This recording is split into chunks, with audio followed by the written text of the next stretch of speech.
Suzanne and I got married on January 14th, and Towns came to be the best man and proceeded to stay for 8 months. Which is Suzanne's spare studio, painting studio. So anyway, we're there every night and drinking and crazy. And one day,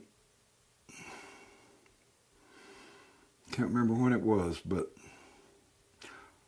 I thought I got it in my paranoid head that Towns and Susanna were making fun of me, which I'm sure they were. I mean, I wasn't paranoid. They really were. And I had had enough. Fuck you guys. Proceeded to go get some 10-penny nails and this little kind of hammer. You know, it was a small hammer, but it was a hammer. And a bottle of whiskey, and proceeded to go to the bedroom in this old house, nail myself in the bedroom. Unbeknownst to me, this is a very old house, and these were oak doors and frames, and it was the hardest shit in the world.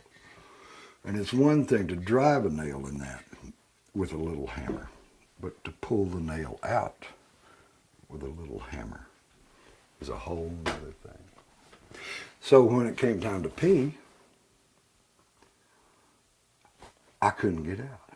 And I had been in there and I wrote Let Him Roll and another talking blues song called Old Mother's Locket Trick or Flat Pick Blues, something. But I wrote Let Him Roll that while I was doing that.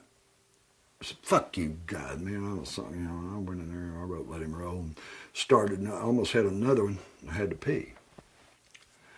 Well, I couldn't get the nails out of the door. It's this real hard oak, this little bitty claw hammer.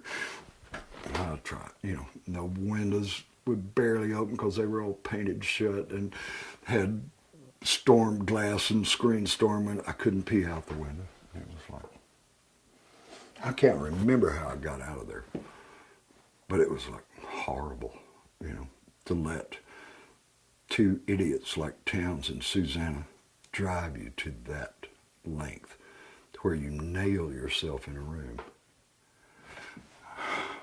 I rest my case.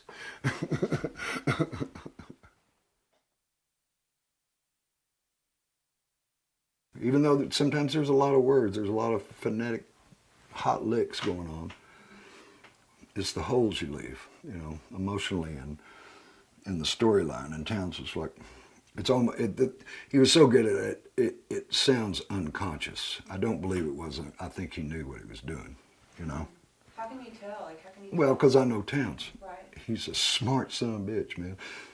And he's the coolest guy that ever walked. But he was not unaware of how good he was and what he was doing. Right. I mean, I'm sorry. He just wasn't, he knew what he was doing, It wasn't magic.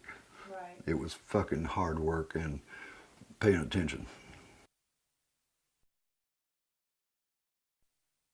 I love the story he told me.